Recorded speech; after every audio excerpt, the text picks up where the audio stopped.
Olá! Hoje a gente vai mergulhar num dos quebra-cabeças mais fascinantes do mundo invisível. Afinal, como é que o mundo espiritual interage com a nossa realidade física?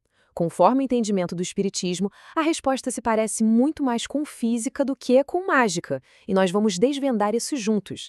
Vamos começar com uma questão que, olha, intriga muita gente. Parece simples, né? Mas é super profunda. Quando espíritos aparecem, eles geralmente estão vestidos, às vezes até carregando objetos.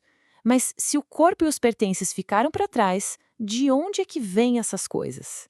Pela nossa lógica, isso seria impossível. E para a gente entender isso na prática, vamos ver um caso bem específico. O espírito de uma pessoa viva aparece para uma senhora doente. Para provar que era ele mesmo, ele usa uma caixa de rapé e até tira umas pitadas. O detalhe mais curioso é que a caixa era idêntica à que ele tinha em casa. E aí fica a pergunta que não quer calar: de onde surgiu essa segunda caixa? Mas o mistério não para só nessas aparições que somem. Ele vai mais fundo, chegando na criação de objetos físicos que ficam. É aí que entra um fenômeno chamado pneumatografia, ou escrita direta, que desafia ainda mais o que a gente entende por matéria. E o que é isso? A definição é bem direta. Pneumatografia é quando palavras simplesmente aparecem num papel, sem ninguém escrever, sem lápis, sem caneta. A matéria da tinta ou do grafite parece literalmente surgir do nada. É uma prova física que fica ali para todo mundo ver. O processo é tão simples que chega a ser desconcertante. Pega-se uma folha de papel em branco e ela é deixada num lugar isolado. Um tempo depois, quando se vai ver, tem palavras escritas ali com uma substância de verdade.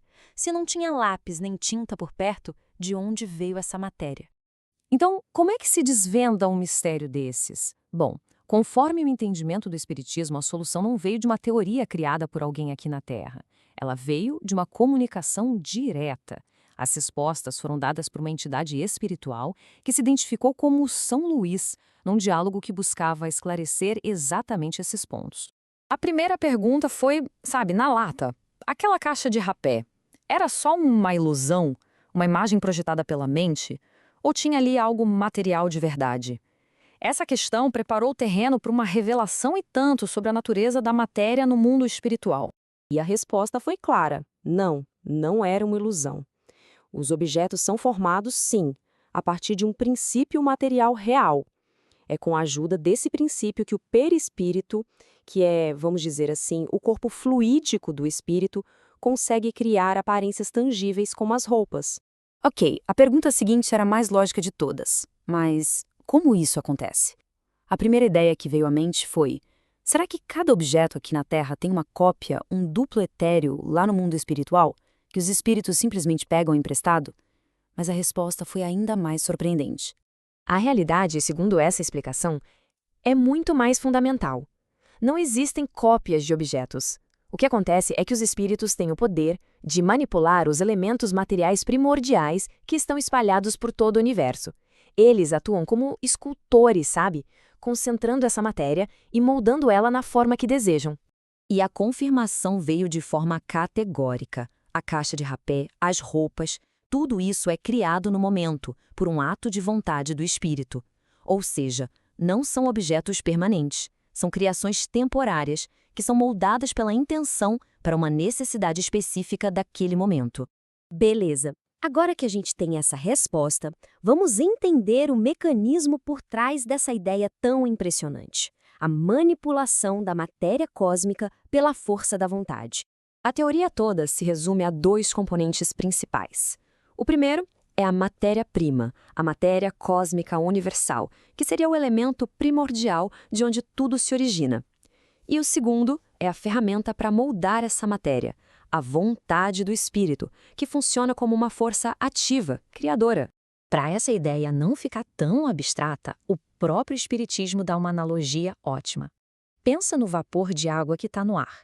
A gente não vê, ele está disperso. Mas se a gente mudar as condições, é possível condensar esse vapor até ele virar gelo, algo sólido, visível. A ação do espírito sobre a matéria cósmica seria algo parecido com esse processo. Isso nos leva a uma diferença fundamental, né? Os objetos que a gente conhece aqui são feitos de matéria agregada de forma permanente e estável. Já os objetos criados pelos espíritos são agregações temporárias. Eles só existem enquanto a vontade que os criou os sustenta. A duração deles depende totalmente da necessidade do momento. E olha que interessante, esse princípio todo não serve só para explicar aparições. Ele tem implicações muito profundas e práticas no nosso mundo, principalmente no campo da cura, seja ela magnética ou espiritual. Isso mostra como a intenção pode ter um efeito físico real.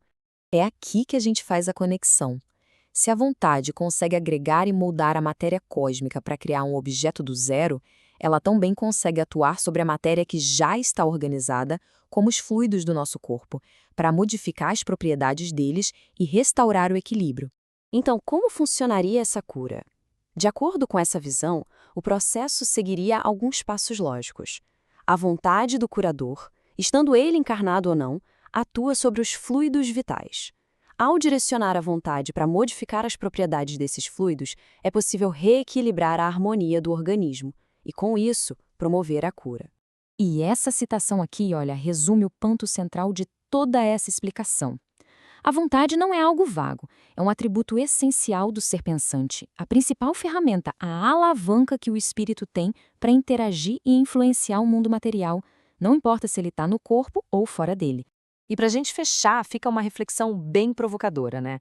Se, conforme esse entendimento, a vontade é uma ferramenta tão poderosa, capaz de atuar sobre a matéria elementar e transformá-la, quais são os verdadeiros limites do nosso próprio poder de intenção? Fica aí a questão para se pensar.